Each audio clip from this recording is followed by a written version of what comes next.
الرجيم بسم الله الرحمن الرحيم.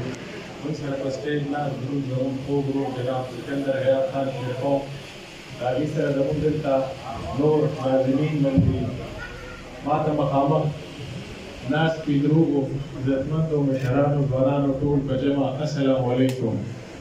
د سلام نه پس زه د سلیم بھائی دي د هغې د ترګانو د هغې د رونو ټولو ته دا مبارکباد ورکوم چې موږ سره په دې د حیات محمد خان شهید په دې قافله کې شریک شو او زه هغې ټول د ګاونډ چې څومره مشران دي دې ټولو ته د زړه نه مبارکباد ورکوم چې تاسو انشاءالله یو ښه فیصله وکړله او په خپله فیصله به انشاءالله خوشحاله یې. څنګه چې رونو تاسو ډېر انتظار هم کړی دی مشر به خبرې کوي سیاسي خو وخت ډېر کم دی. دوه خبرې درته کول غواړم چې دلته ډېرې دعوې خلکو وکړلې،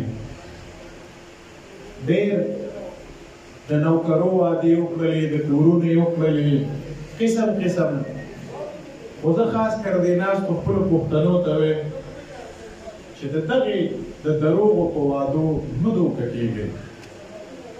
یقین وکړئ واحد موږ یو پښتانه چې څوک هم کوم اړخ ته بوځي بس روان چې چا څه وویل که وګورئ بله ورځ چې کوم پروګرام شوی دی په 24 تاریخ باندې د اسلام آباد یو زموږ پښتانه چې لګي او بس پکې د پلونو نه راپرېوته او څوک څه او څوک څه. خدای ته وګورئ چې کم از کم په دې خپلو بچو مستقبل جوړ کړو، د دې خپلې علاقې د ترقیاتۍ دپاره داسې یو کار وکړو چې په موږ خفه کېږي، په موږ خلک نه خفه کېږي، په موږ به همدا جناب آفتاب احمد خان شیرخوا، جناب سکندر حیات خان شیرخوا دا مخکې د دې کورو دا ګډو انشاءالله اوس هم چې دا څه منصوبې روان دي دا هم د دې روان دي، دا هغې نه دي راوړي. د دلته روډ روان دی دا خلک اوس هم د دوی په پیسو د دوی په هغه منصوبو که کالج روان دی که یونیورسټي روانه ده که یو روډ روان دی دا همغه فنډ دی او لږ هغې څه خپل سره وړي نه دي. داسې ډېر مسایل دي چې وګورئ د مهنګایي خو مړه حد نشته دی یار.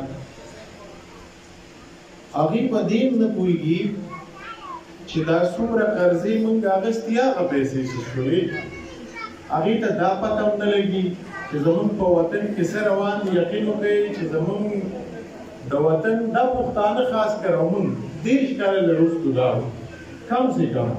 نو په دې ناستو مشرانو ته دې ټولو ته دې ټول کله انشاءالله دا به کلک ولاړ وي زموږ د دې پارټۍ سره. نور ملګري به هم راځي که خیر یې شمولیت یې سټارټ کړي زموږ انشاءالله هر څه ټیک دي خو کم سے کم تاسو هوا ټول را بیدار شئ او دا یوازې که په ما په قربانۍ کېږي خدای راستي چې زما د رضا نه هم قربان موږ شپږ وروڼه یې غم د نه قربان خو دا معاشره په دې نه ټیک کېږي.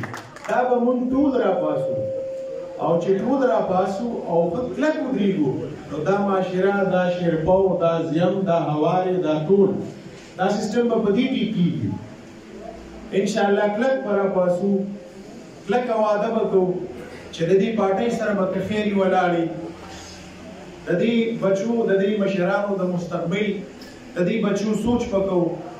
نور به مرانه انشاءالله څوک نه دوکه کړي په دغه وعدو به نه دوکه کړي. کلکه وعده ده که نه انشاءالله لاسونه ټول اوچت کړي چې موږ سره په ځای او داسې وکړه کوو چې دې ته پته ولګي چې انشاءالله کلک ولاړ وي.